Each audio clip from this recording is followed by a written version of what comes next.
ରୋମୀ 7 ପର୍ବ। हे भाईमाने, मनुष्य जे पर्यंत जीवित थाए से पर्यंत व्यवस्था जे तांको उपरे कर्तृत्व करे यह तुमने कौन जान नहीं? मु तो व्यवस्था जानिबा लोक मानकु कहूअछि।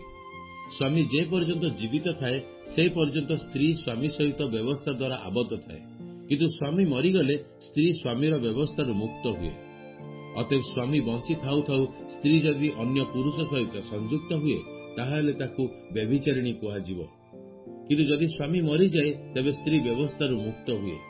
आउ जदि से अन्य पुरुष सहित संयुक्त हुए ताहाले से व्यभिचारिणी हुए नहीं। एणु हे मोर भाई माने, ख्रीष्टଙ୍କ शरीर द्वारा तुम्हें माने मध्य व्यवस्था प्रति मृत होइअछ, जेपरि तुम्हें माने अन्य सहित संयुक्त हुओ, अर्थात तुम्हें माने ईश्वरଙ୍କ निमंते फल उत्पन्न करिबा पई जे मृत्यु उत्थापित होइअछंती ताहांक सहित संयुक्त हुओ। कारण जेतेबेले आम्भे माने शरीरर बसरे थिलु सेतेबेले व्यवस्था द्वारा पापाभिलाष गुड़िकु आम्भमानक अंग प्रत्यंग मध्यरे मृत्यु निमंते फल उत्पन्न करने कार्य साधन करुथिला। किंतु जद्वारा आम्भे माने आबद्ध थिलु सेथिप्रति मृत होई आम्भे माने एबे व्यवस्थारु मुक्त होइअछु। एणु आम्भे माने आखरिक पुरातन भावरे दासकर्म न करी आत्मार नूतन भावरे दास्यकर्म करुअछु। तेबे आम्भे माने कोन कहिबा? व्यवस्था कौन पाप? ताहा केबे न हेउ। बरं पाप कौन ता व्यवस्था बिना मु जानि नथांती, कारण लोभ कर नाही। व्यवस्था यह कहि नथिले लोभ कौन ताहा मु जानि पारि नथांती। किंतु पाप सुजोग पाई आज्ञा द्वारा मो ठारे सबु प्रकार लोभ जन्माइला, कारण व्यवस्था बिना पाप मृत। आ मु एक समय व्यवस्था बिना जीवित थिली, किंतु आज्ञा आसंते पाप जीवित हेला, पुणी मु मृत हेली। सेथिरे जीवनदायक जो आज्ञा ता मो पक्षरे मृत्युदायक बोली जणागला, कारण पाप सुजोग पाई आज्ञा द्वारा मते प्रतारणा कला, पुणी ताहा द्वारा मते बध कला। अतः व्यवस्था पवित्र, पुणी आज्ञा पवित्र, न्याय संगत और उत्तम। तेबे जहा उत्तम ताहा कि मो पक्षरे मृत्युदायक हेला, ताहा केबे न हेउ।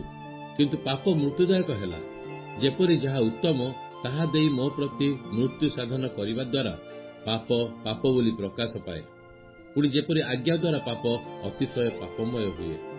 तेणु व्यवस्था जे आत्मिक यह आम्भे माने जानू, किंतु मु शारीरिक पापर कृतदास।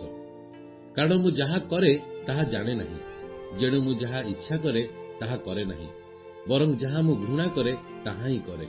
किंतु मु जहा इच्छा करे नहीं ताहा जदि करे तेबे व्यवस्था जे उत्तम ताहा मु स्वीकार करे।